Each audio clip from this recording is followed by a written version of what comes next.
Whenever I would read my kids' Dr. Seuss books, or a Winnie the Pooh thing, say, I bet I could do that.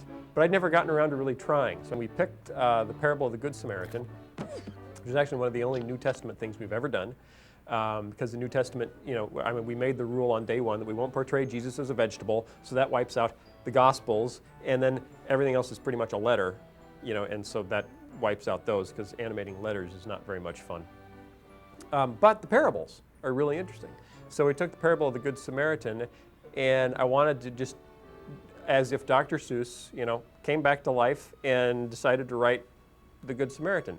Oh my, said the doctor. He's wearing a pot. The little one there is from Gibber-de-Lot. You saved this fellow? You pulled him through it? I don't understand. Tell me, why did you do it?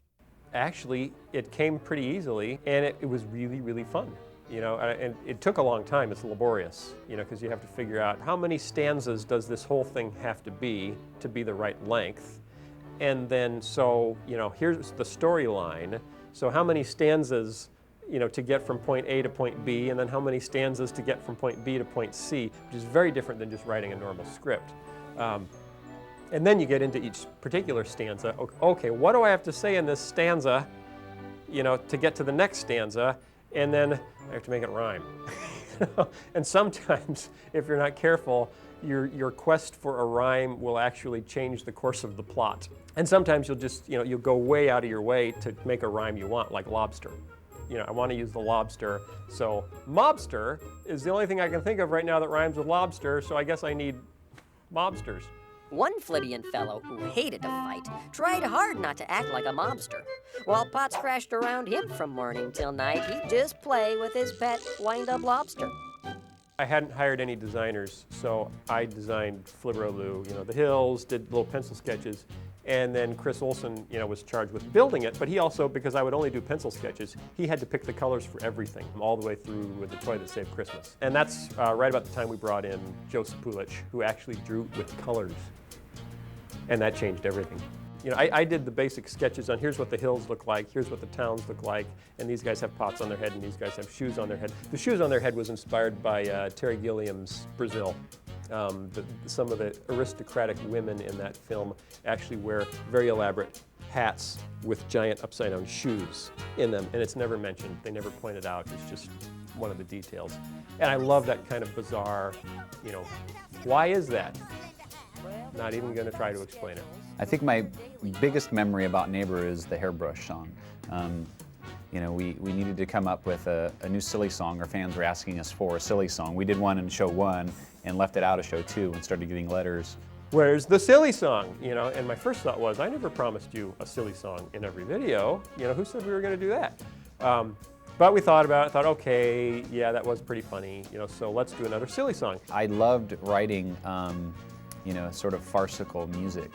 To me, growing up, that was something that was more enjoyable to me than regular music. I got more of a charge and a kick out of listening to, Weird Al Yankovic and listening to the Dr. Demento Hour than I did, listening to Top 40. I just like that sort of thing. And I said, Mike, see if you can come up with something. We need another silly song. And I said, sure, I can, probably do that. And so he came back with the Hairbrush song, which is, for many people, the classic signature silly song. Oh, where is my hairbrush? Oh, where is my hairbrush? Oh, where, oh, where, oh, where, oh, where, oh, where, oh, where, oh, where, oh, where, oh, where is my hairbrush? Mike's original idea was, oh, where is my razor? I was actually in the shower one day, and I usually shave in the shower, and the razor that I used wasn't there, and so I was looking around for it, and I just started singing, "Oh, where is my razor? Oh, where is my razor? Oh, where is my razor?" And it just sort of clicked, and it's like, oh, well, that's kind of fun. So I just sort of built this whole song about, Larry looking for his razor so he can shave, and then went to Phil and said, hey, here it is. And I said, Mike, I don't think we want kids running around the house looking for razor blades. And he said, oh, they wouldn't do that. Their parents wouldn't let them do that. I said, well, let's find something softer. And sponge, that's only one syllable, so that didn't work. So we end up with hairbrush. No hair for my hairbrush. No hair for my hairbrush. No hair, no hair, nowhere, no hair, no hair, no hair, nowhere back there, no hair for my hairbrush.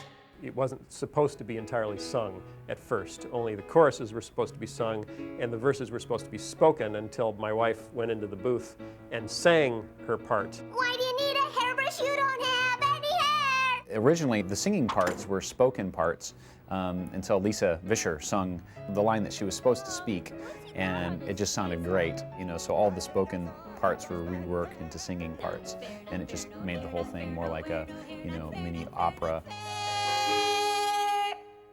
My little hairbrush.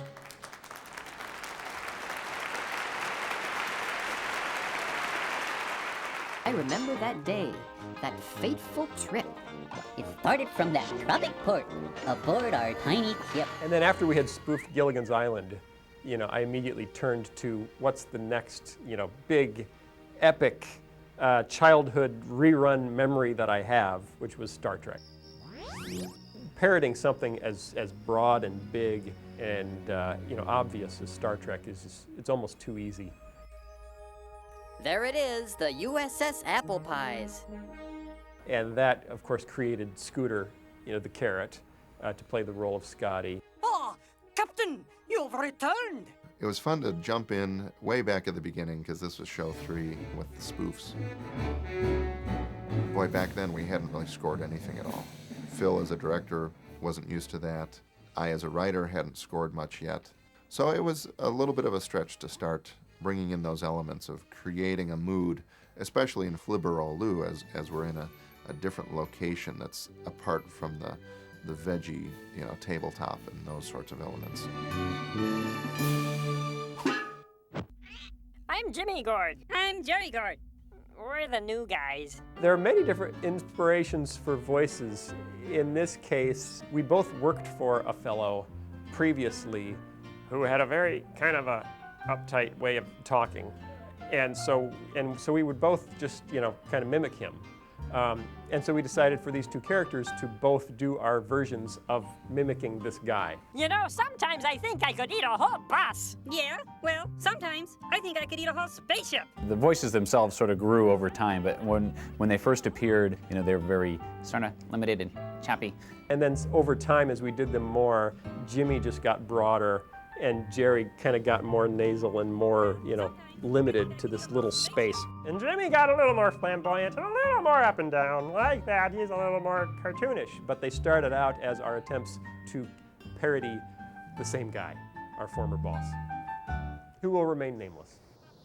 The Muffin Man, the Muffin Man, do you know the Muffin Man? He lives on... It's really funny how those guys came about. You know, Phil and I had done, you know, Bob and Larry as a pair before, and now along comes Jimmy and Jerry, and later we'd see Jean-Claude and Philippe. So it was always kind of fun to do those, you know, brother or paired voices with Phil, because we could just get in the booth and play off each other, you know, which worked really well.